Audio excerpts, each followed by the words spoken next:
Assalamualaikum warahmatullahi wabarakatuh. Selamat berjumpa kembali di podcast Bapak ke Semarang. Alhamdulillah pada siang hari ini kita kedatangan tamu istimewa dari lembaga penyelenggara akreditasi ya, yang bernama Komite Akreditasi Kesehatan Pratama. Dan insya Allah beliau adalah orang yang pertama kali menjadi surveyor ya Bu ya, sekaligus ya. Saya terakhir ketemu di Batam ya Bu ya waktu itu.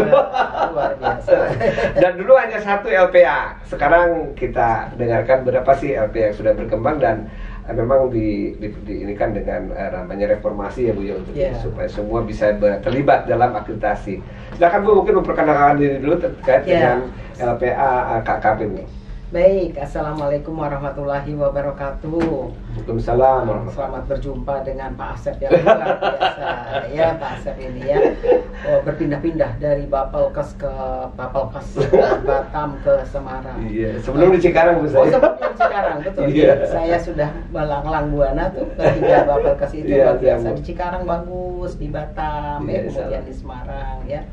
Saya ingin memperkenalkan lembaga kami. Lembaga kami ini adalah lembaga akreditasi kesehatan Pratama ya, komite namanya komite akreditasi ya, kesehatan Pratama. KAKP jangan lupa ya, KAKP. Nah, jadi harus selalu ingat KAKP. KAKP ini diketuai oleh Dr. Budi Sampurno. Profesor Dr. Budi Sampurno.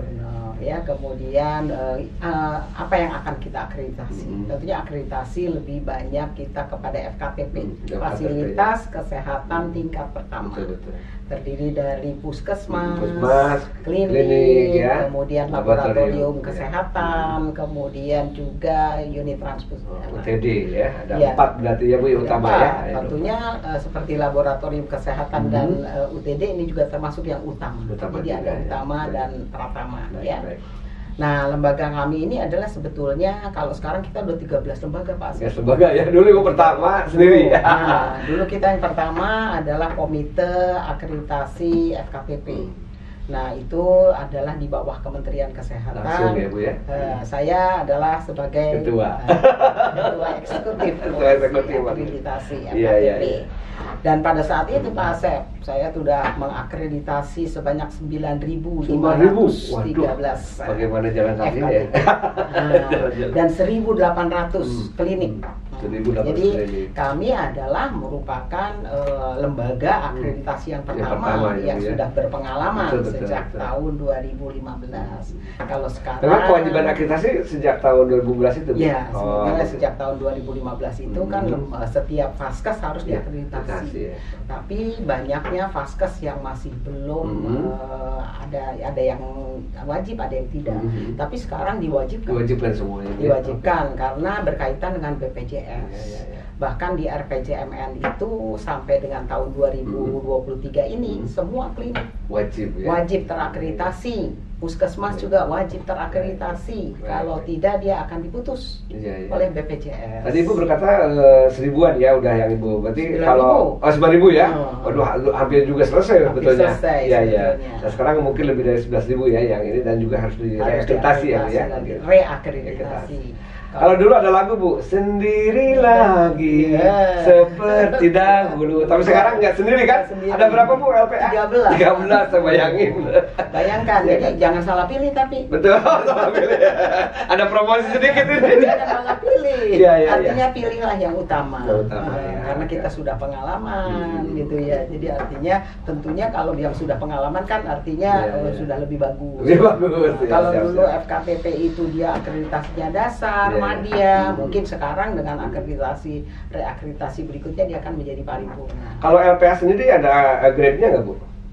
Kalau Bapelkes seperti Bapelkes kan ada grade ya? Ada grade. Ada A, B, C. Sekarang lembaga akreditasi ini sebetulnya karena masih baru ya. Tadinya 1, sekarang lahir jadi 13 ya. Tapi nanti juga akan ada akreditasi.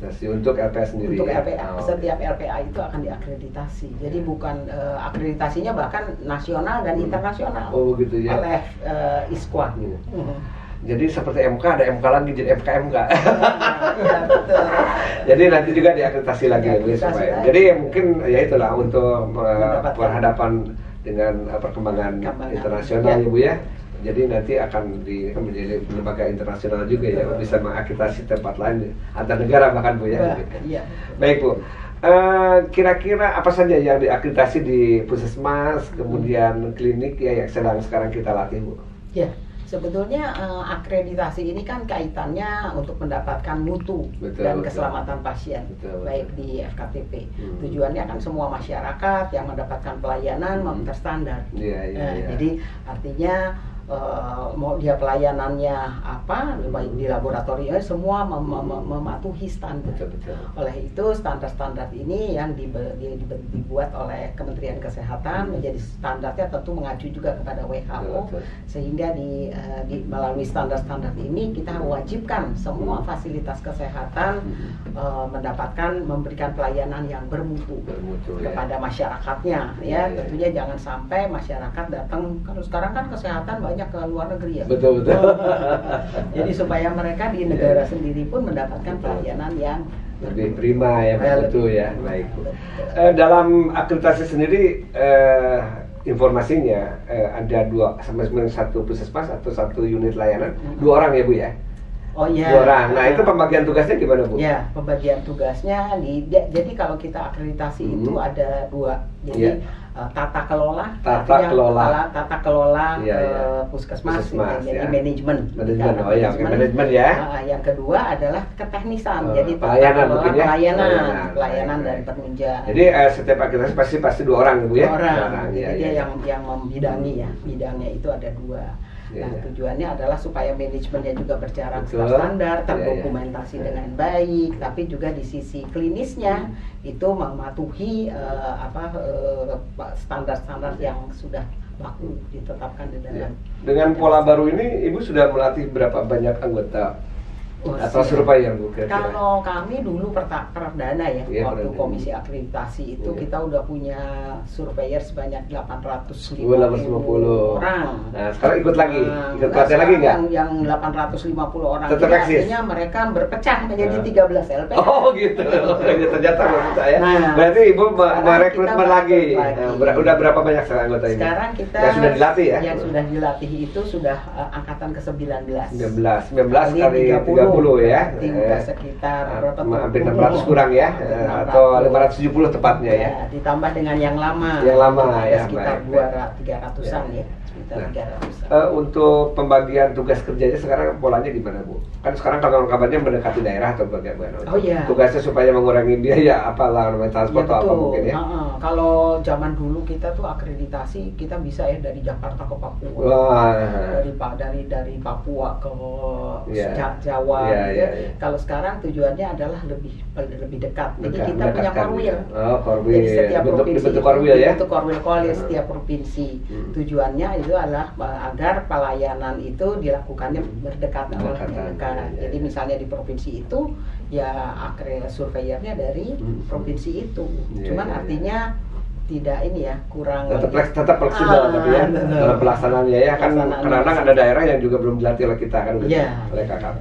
Baik Bu, seperti Kalpataru itu ada dekat-dekat yang sifatnya tidak integritas, sehingga salah satu kepala daerah masuk ke dalam ranah yang namanya itu korupsi. Nah ini untuk integritas sendiri di KKP gimana Bu? Supaya menekankan bahwasanya dalam survei itu menjaga yang namanya mutu sehingga integritas terjaga. Iya.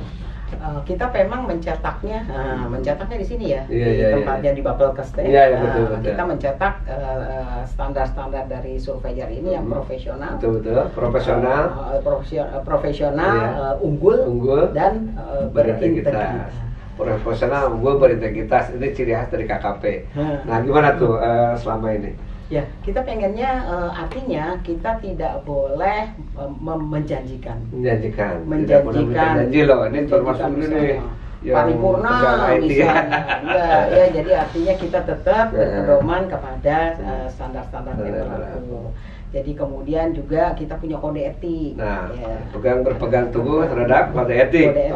Kode etiknya supaya mereka tetap harus patuh. Karena memang sebagai seorang surveyor itu tidak boleh menjadi menggurui. Jadi artinya dia lebih banyak kepada pembinaan dan pembimbingan. Iya, iya. Yang pelatihan sekarang dari mana aja, Bu? Nah, pelatihan sekarang ini banyak nih. Ada, ini kan daerah Jawa nih, Iya, iya. Semarang. Tengah-tengah lah ya.